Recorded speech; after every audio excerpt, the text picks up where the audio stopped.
Les échecs, Fortnite, League of Legends, World of Warcraft, tous ces jeux ont un point commun, leur système de classement. Salut, je suis Toxic et aujourd'hui on parle des classements dans les jeux vidéo. Parlons des 4 grands types de classements, à savoir les classements par points, par rang ou ligue, par ladder ou saisonnier, et enfin les classements numériques. Le classement par points permet de trier les joueurs avec des statistiques brutes, comme leur niveau de compte, leur nombre de ressources, temps de jeu ou nombre de victoires totales.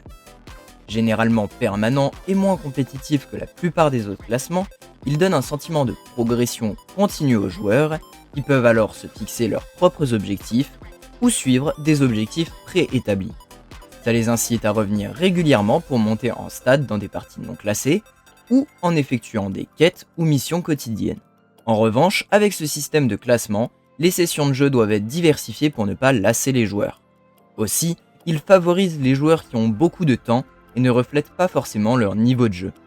Il n'est donc pas idéal pour des jeux privilégiant l'aspect compétitif ou alors passera au second plan. Présent dans la majorité des MOBA, RTS, FPS et bien plus, les classements par rang ou ligue ont déjà fait leurs preuves dans le monde compétitif. Similaires aux grades militaires, ils permettent de séparer les joueurs par groupe d'un même niveau. Pour passer à un rang supérieur, il faut généralement obtenir un certain nombre de points ou de victoires. Ils permettent de rendre la progression des joueurs lisible sans avoir des tonnes de chiffres et les motivent à monter dans les échelons avec des paliers clairement définis, mais aussi de différencier les joueurs occasionnels, des réguliers, voire des professionnels. Les rangs servent également de marqueur social, permettant aux joueurs de montrer leur niveau de jeu et leur investissement plus facilement. En plus, atteindre un rang supérieur peut constituer une récompense à part entière, mais c'est à double tranchant. Ce statut social accordé peut être source de pression pour les joueurs, de peur qu'ils ne descendent au rang inférieur après une défaite. Le rang d'un joueur peut également déterminer le respect qu'on lui accorde. Un joueur bronze est plus facilement critiqué qu'un joueur diamant et peut se retrouver avec des étiquettes péjoratives de low elo ou hard stuck, nuisant ainsi à son expérience de jeu, notamment chez les débutants, sans compter les insultes généralement très présentes à bas niveau. Enfin, dû à cette pression sociale qui pousse à monter dans les rangs, certains joueurs peuvent avoir recours au boosting ou au smurfing, c'est-à-dire payer des gens pour monter en rang ou obtenir un nouveau compte et gagner plus facilement. Parlons maintenant des ladders et classements saisonniers. Présents dans la grande majorité des jeux disposant de saisons, ils alimentent la compétition entre les joueurs en affichant sur un tableau public les meilleurs joueurs de la saison. Ce classement très dynamique permet de ne pas toujours retrouver les mêmes joueurs en haut du classement et de refléter leur niveau actuel. Il peut motiver les joueurs de façon cyclique pour avoir leur nom en haut du classement ou simplement obtenir des récompenses saisonnières. En revanche, si les joueurs doivent regrimper le ladder trop souvent, ils peuvent s'épuiser et avoir l'impression que leur investissement en temps et en effort n'est pas assez récompensé. Ce système fonctionne donc assez bien lorsque la compétition est forte, mais beaucoup moins si les joueurs veulent juste passer du bon temps occasionnellement.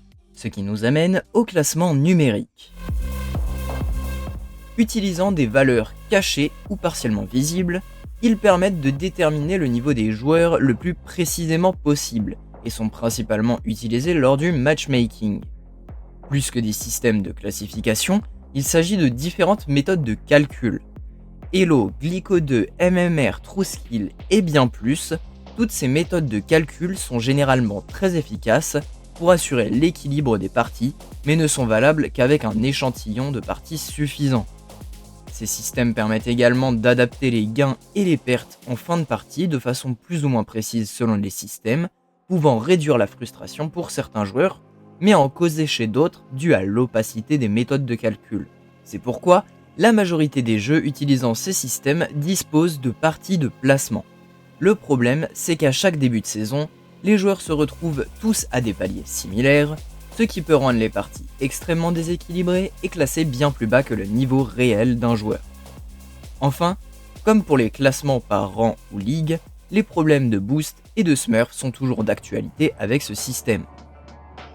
Tous ces classements que je vous ai présentés sont souvent combinés, réarrangés et peuvent être différents selon les modes de jeu proposés.